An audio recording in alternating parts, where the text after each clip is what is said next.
Jodi Arias and her memory lapse. Well, what you have to remember is that less than 5 minutes will be live back inside the courtroom. Jodi Arias, round 2 of cross-examination. I want to bring in body language expert Patti Wood, who joins me here in studio. Patti, great to see you. Thanks for coming in.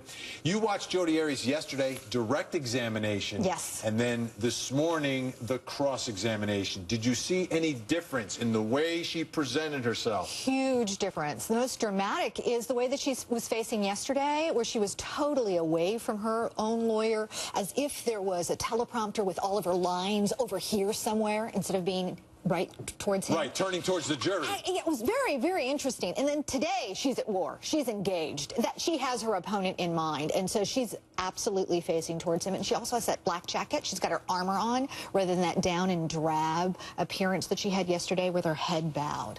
Yeah. Very different. Well, one thing that we've noticed, at least I've noticed today, she seems to be battling him. Yes. Is she doing that in terms of body language as well? Is there a way to read that, hey, listen, I'm not going to take this. I'm going to fight you, Juan Martinez? Actually, she's having a good time. And we can tell that. Look at her mouth. Look at the slight smile. I call it a cover smile. She's enjoying the fight. Yes. She feels like she's winning at this point.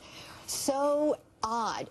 Men tend to use a cover smile that's down at the edges smile when they're covering up pain. Women use it when they're covering up anger. So she's angry, but you watch at the very end after she responds to a question how there's that little bit of extra up body language and this little smile on her face like, I laid that one down. Now, boy, I covered it. Do you think she's conscious of what she's doing? Oh, yes. Every Absolutely. movement. Everything is calculated. She knows she's in control at this point. Now, we see that tension in her mouth. She flatlines it out a few times in irritation.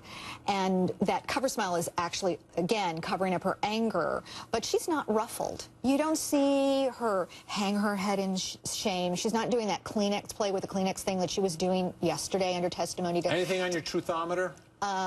Well, interesting, yes. The long pauses, how she always speeds through. When she lies, she goes really fast. Really fast. Mm-hmm. All right. All right, Patti, you're going to stick around. Absolutely. We're going to be watching Jodi Arias together. Cross-examination set to begin in moments. You'll see it and hear it live right here on...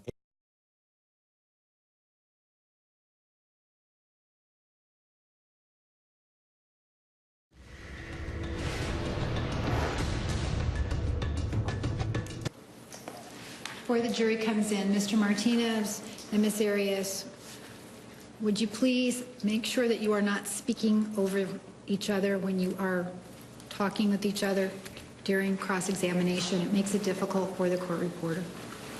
Thank you.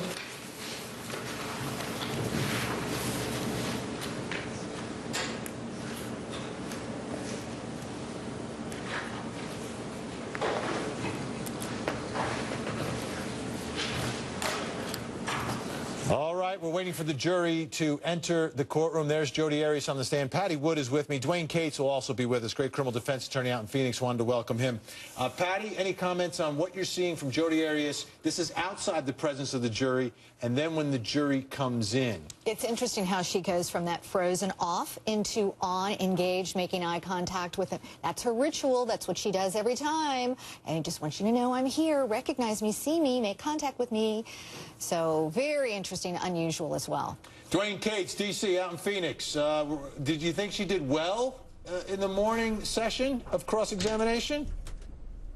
You know, I think she did, and I also think Juan Martinez made a strategical error in that he's going after her as hard as he possibly can about things that don't matter, like whether or not she called her sister dumb. I mean, you know, if you're always aggressive and always aggressive, at some point it just becomes white noise and it just becomes normal. You need aggressive in order to highlight what you want to highlight, and he's highlighting stuff that nobody really cares about. There's Jodi Arias inside the courtroom again. We're waiting for the jury to re-enter. As soon as the jury comes back in, then court will resume, and you will see and hear everything live right here on HLN. But in the morning session, it was stop and start as Juan Martinez, the prosecutor, using photographs, journal entries, and transcripts of her prior testimony during direct to attempt to impeach the credibility of Jodi Arias. And that sort of slowed things down, because every time you've got to go to an exhibit, you've got to show it to the defense. And Kirk Nermy's going to be in no Kirk Nervy's going to be in no rush to go through it. Let's do this, folks, because we're waiting for the jury to come in. Let's sneak a break in. When we come back, live testimony from Arizona. Juan Martinez versus Jodi Arias.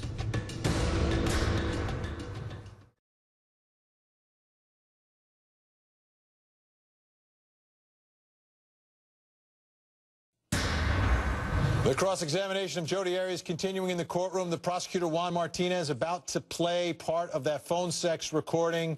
Again, want to throw a warning out to any viewers. And we've got an objection. So there's a sidebar. And he wants to play a recording relative to whether or not Jodi Arias thinks that wearing braids is hot or if it's cute. We'll see that in just a moment. Patti Wood is with us, body language expert. Patti, one thing I've noticed from Jodi Arias, a lot of this where she kind of does this, where I can't really make it happen, but she does this when she's about to answer one of her questions, kind of turns to the jury. It's all asymmetrical, that head tilt and that mixture of scowl and, oh, I'm puzzled. But really, she's cheating it every time to the jury to say, this guy is crazy. Don't you think this guy is crazy? So we see her playing to the jury like, oh, my gosh, can you believe what he just asked me? But you'll also see her anger. If you'll notice, anytime she has to say yes, she turns away from him. But if she really was mad about saying yes, she does a tongue thrust first. She goes, and sticks out her tongue in that childish aggression to say how much she hates that she had to say yes. Dwayne Cates also with us outside the courthouse. D.C., what do you think about Jodi Arias' demeanor? Would you be comfortable if that was your client, the way she's reacting? I'll let you answer in a little bit, D.C. It looks like we're going to hear that recording now.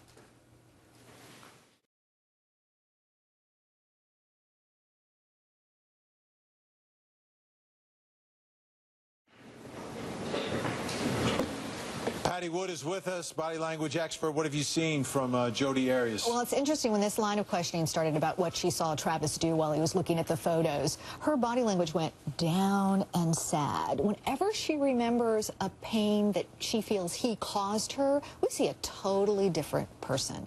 And now when he's questioning, the prosecuting attorney is questioning her, do you notice there's little symbolic weapons? She's occasionally punching him, striking at him, very subtle, but you can see her getting mad, and that twisted mouth where she knows she should be calm, she knows but she wants to just spit at him. She's so...